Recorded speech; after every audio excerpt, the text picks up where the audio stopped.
welcome back to my channel. I have two really fun videos for you guys this week. They were originally part of a weekly vlog that I was doing, and if you guys don't know already, I have been doing some weekly vlogs. I think I've got 4 up already. But anyway, in a weekly vlog, I filmed my get ready with me, like my all drugstore makeup routine, because I get a lot of requests for that. And then I had also filmed my skincare nighttime routine, all the skincare that I'm using and everything. Well, just those 2 clips alone made that video so long that there wasn't really any other time to film anything else for the week. So I decided to pull those 2 sections out and make them 2 separate videos. That way that vlog wasn't too long. So today I'm actually gonna be sharing with you my morning routine, my makeup routine, all the makeup that I use, and it's very, very chatty since it was part of a vlog, it was originally.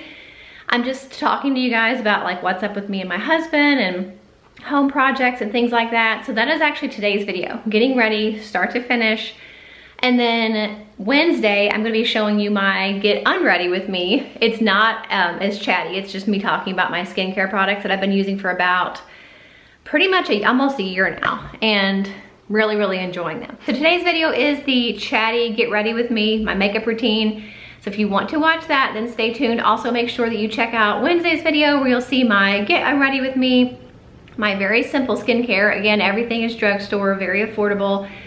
And I'm really, really loving everything I'm using so far. I've been loving it for quite a while. So thought I'd hop on here and kind of explain why the video is a little bit abrupt, and then also remind you to watch Wednesday's video to see my skincare routine. Okay, so I thought I would just kind of chat with you guys and fill you in just on some silly things that have been going on. So speaking of makeup, you know, you guys know, well, I guess speaking of beauty, you guys know that I got my hair cut a few weeks ago now.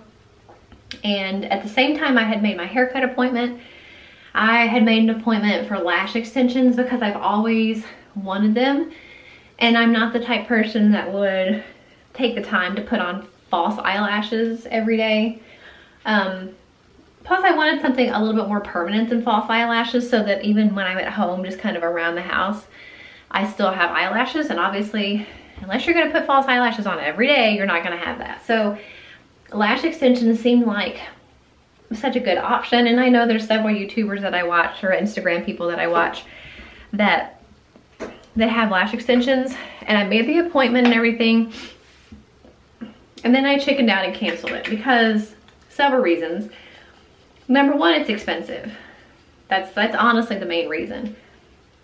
And it's not that we don't do other things on a monthly basis that cost just as much or more than lash extensions, but it's just another thing that we would be adding to our monthly expenses that I don't think I would keep it up forever and ever. You know, I worried about first of all, I worried about what they would look like, because I wanted something really natural. I don't want to look like, oh my goodness, look at this girl's eyelashes. You know, I want them to be natural. So I was like, what if I don't get the look that I want? That was a concern. What if I hate them? But almost worse than that, what if I love them? And then I'm like, okay, great. Now I feel kind of obligated, if I love them, to keep them, because once you stop getting them, then maybe you go from looking, you know, more youthful and put together, and people get used to seeing you that way. And then you go back to, you know, my normal nubby eyelashes, and then it's gonna be like, oh, that's what you look like without, you know, lash extensions. I know that sounds silly and vain, but it's true. I mean, it's what I was thinking about. And I was hoping they would make me look a little younger, just because, you know, I do have hooded eyes. And as I get older, obviously they're getting more and more hooded. And I thought maybe lash extensions would, you know, help to make my eyes look a little bit more open. But at the end of the day, I went ahead and canceled my appointment. Doesn't mean I can't ever get them. And my husband was okay. He was like, well, whatever you want to do, you know. But I just feel like, I don't know. I didn't want to start that right now. So I did cancel that, which is probably silly. I probably should have just at least tried it once just to see. Okay, now I'm sitting down so I can do my makeup. I am fairly low maintenance, I think, for a woman. I don't get my nails done. I never have. I've never had a pedicure. I don't get massages very often, maybe once a year, but even that lately has not happened. I don't color my hair. I don't even get my hair cut that often. Usually I go 3 to 4 months between getting haircuts, unless it's the middle of a pandemic, and then I don't get it cut but once a year. But normally, because I'm just cheap about stuff like that. I don't like spending a lot of money on stuff like that. And I hate sitting around doing nothing. And it drives me crazy to have to sit there, you know, for an hour and a half while I'm getting my hair done, just doing nothing. It drives me crazy. So it's not like I was not overdue for a beauty treatment kind of a thing, but I don't know. I just don't like having to be high maintenance. I'm gonna zoom you guys in a little bit. It's funny because I already planned on filming this video today, and then somebody commented on my last weekly vlog, and she was like, it's been a while since you've done a get ready with me, so can you do another one? And I was like, it's funny that you should say that, because I'm actually gonna be doing that today. If you guys could see where you are right now, you're literally straddling my sink. So, just so you know. This lighting also makes it look like I have no eyebrows, at least in the camera it does. So anyway, time for eye makeup. So I mentioned my husband. Speaking of him, I just want to tell you guys something that we've been doing lately. Of course, it's going to be a little bit harder now that we don't have a couch, but we've been trying to be more active in spending regular time together during the week. You know, used to, the only time we really ever sat down and watched anything together was on Saturdays, which we still do. And that's usually a movie. But I was like, you know, I've been feeling like for a long time that I have been a slave to my nightly routine as far as like the things I need to do at night. And they're still important, and I still like doing certain things at night. I think they're important. Like, obviously I have to grade the girls' homeschool papers and stuff, or I should grade it the night before, because if not, then I wake up behind the next day. But part of my nighttime routine is supposed to be grading the papers that the girls did that day. And, you know, prepping anything I need to for school the next day. But also, the main part of my nightly routine is my to-do list. If I don't make a to-do list every day, and I make it the night before for the next day, then I wake up, like, honestly, you know, you've heard the expression, chicken with your head cut off. That's how I feel when I don't make a to-do list the night before. And it's not that I don't have certain things that I do every single day that I don't need necessarily to put on a list. Obviously, I make my bed, you know, unload the dishwasher and things like that, start laundry. But I still need a list. I need a list because I do have so many balls in the air at any given time with homeschooling and staying at home and working for YouTube and stuff like that. Like, I need a list. I have to have a list or I have no direction. So, but anyway, the reason I said that is because I've been trying really hard to get that list done a little bit earlier in the night, and then we've been trying to watch at least one show together every night. So right now we're in the middle of watching, well, we kind of just started, we're I think in season 2 of Life Below Zero, which is that show that like the people live in Alaska. We started with Alaskan bush people, and I liked it, but I had heard so many things about how fake it was supposed to be, and I mean, I know some of that stuff, and maybe all of it's fake, I don't know. But that one in particular, they said, I had read a thing that said that was one of the most fake, like scripted Alaskan shows that there is. And I told my husband, like, I want to watch a show of people like out in the cold, out in the wild, trying to survive, because I hate winter, but it makes me feel better when I'm watching shows of people who are doing things that I'm doing at the same time. And I think you guys know what I mean, because if you're a stay-at-home mom, you probably like to watch YouTube videos of other stay-at-home moms. It's relatable, and it kind of makes your life seem like, okay, they're doing the same thing I'm doing, or they're in the same stage of life that I am. So it's kind of the same thing with this. Like, they're in Alaska and it's cold, and obviously here in Kentucky it is nowhere near as cold as it is in Alaska, but still, like, it's gloomy, it's cold, they're fighting to survive. And I just feel like, especially right now with wintertime and how much I hate winter, it kind of makes it a little bit more interesting now, just because it is winter and it is gloomy, and you know, that's their way of life. That's what they deal with like all the time. Well, not all the time, but a good deal of the time. So we've been watching that, and that one's pretty good. I will say, if you don't like seeing animals get killed, which I hate, then you probably wouldn't like that show. But usually I look away, or my husband will fast forward it, because it follows several different people's lives in various parts of Alaska. So there are some people that, like, everything they show that they do is like killing something, which I hate. Or like field dressing it and all that gross stuff that they do. And I know that's part of life. I know I eat meat here, so I know I'm, you know, it's not that I don't realize that is what people have to do to survive, and it's what happens to the food that I eat as well. But it's still sad, and I don't want to see it. So if you're really bothered by that, you probably would hate that show. But I like it. It's been really fun just to kind of have that to watch every night, because he used to always like to watch those types of shows anyway, even when I wasn't in the room. So I feel like it's one of the few things that we watch that he actually likes, because most of the time if it's a movie, just to be honest, I usually pick the movie, and he's good about that. He doesn't usually care what we watch. So and being the fact that I am a control freak and bossy, that works out just fine for me. But this is a show that he actually likes too, so I think that's nice. So I won't probably watch it after winter's over, I don't imagine. I mean, maybe I will, I don't know. But it's just been kind of fun to have that to watch. Try to watch it every night. It doesn't always happen, but we try. So that's been fun.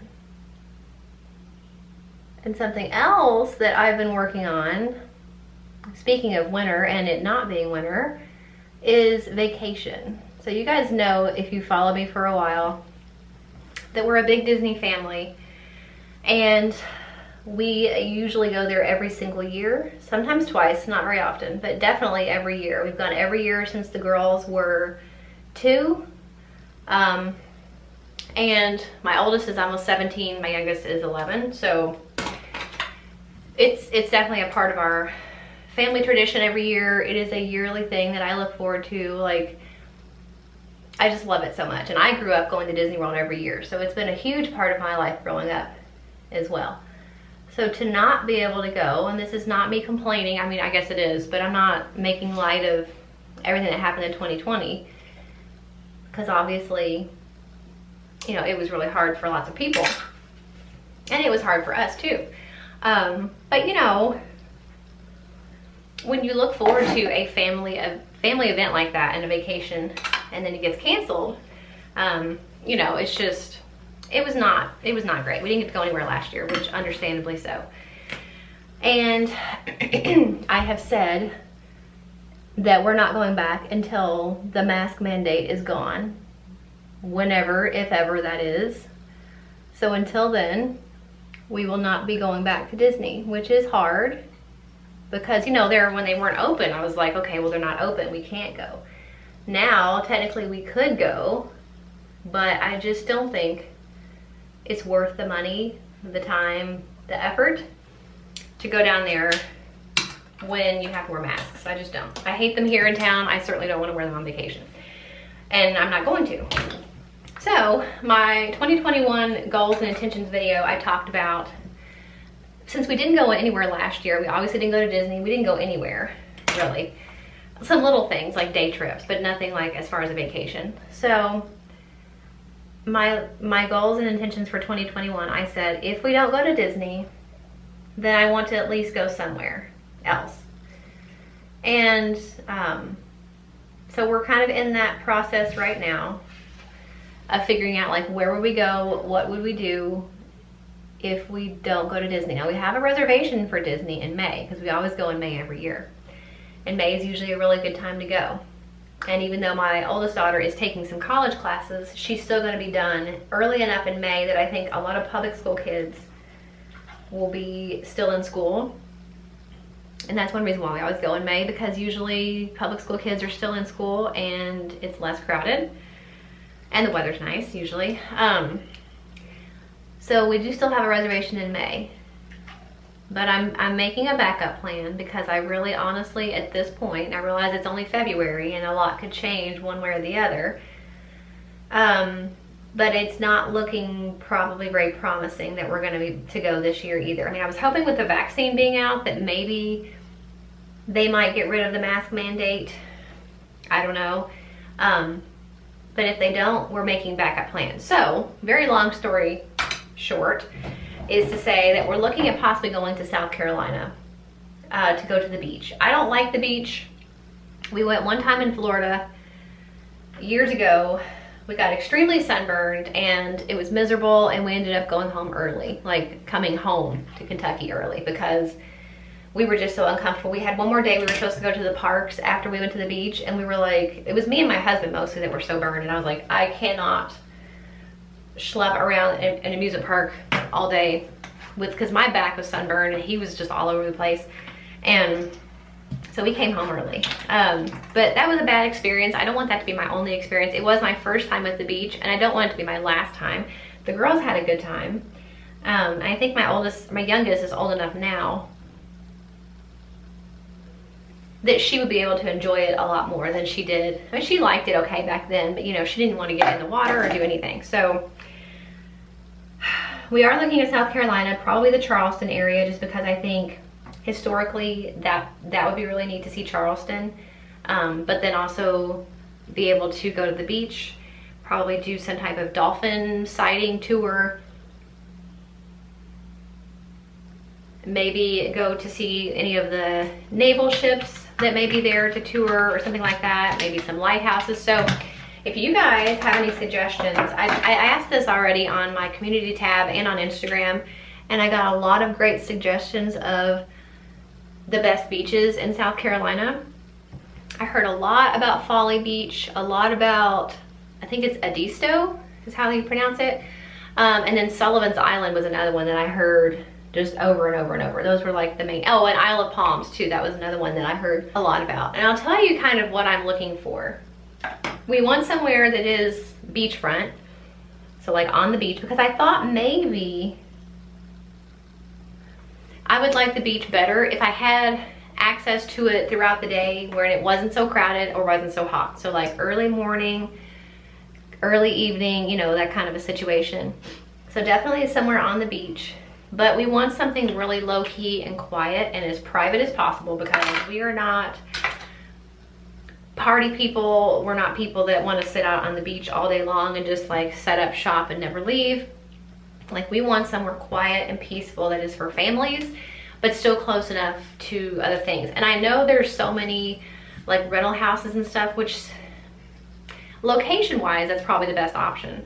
But I worry, and you guys are gonna make fun of me, but I worry about like those type of places. Like, I know they're supposed to have to follow the same safety procedures and cleaning procedures as a hotel, but it kind of makes me worry about like bed bugs, that kind of stuff. And then now with COVID also, like, are these places going to be cleaned the same way that a traditional like franchise hotel place would be cleaned? So if you guys have any suggestions for a place or a hotel that kind of fits that description that you have stayed, let me know, because we really need to make some like final decisions and book it.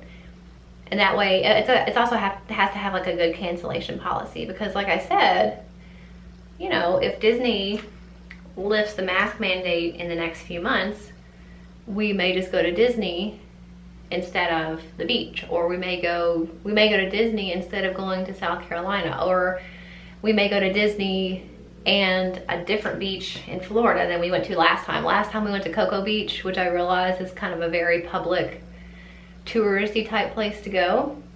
So maybe if we went, we would go to a not so touristy beach, but we were just trying to find one that was close to Disney World, like easily within driving distance. And that's why I picked Cocoa Beach. But it still was really, really busy. So I don't know. So if you guys have any suggestions, then definitely let me know in the comments. Or if you have rented a beach house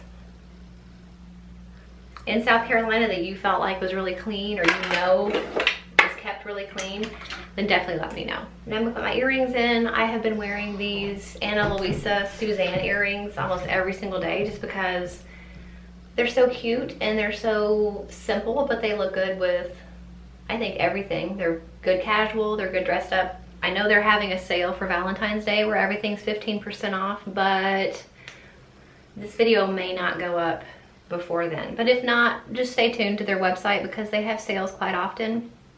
I'm sure they'll probably have something coming up for Mother's Day, so just stay tuned. I mean, their pieces are already pretty affordable, but obviously it's better if you can get a coupon when you're done. So makeup's done, now I have to do my hair. Okay, so I got dressed, obviously. This is third day hair, so it's gonna look a little flat. And if I really wanted to, I can wash like my bangs. Really, it's just my short kind of layers. And I've done that before, like I'll just wash the front pieces, blow dry them, and then restyle them, and that does help a little bit with the longevity of my hair. It's not even that it's really greasy, it just gets really flat, like right here. And then I'll get like a separation back here at my part because, you know, if I'm working out or something, I put my hair in a ponytail, and then like right there, I get that little weird split.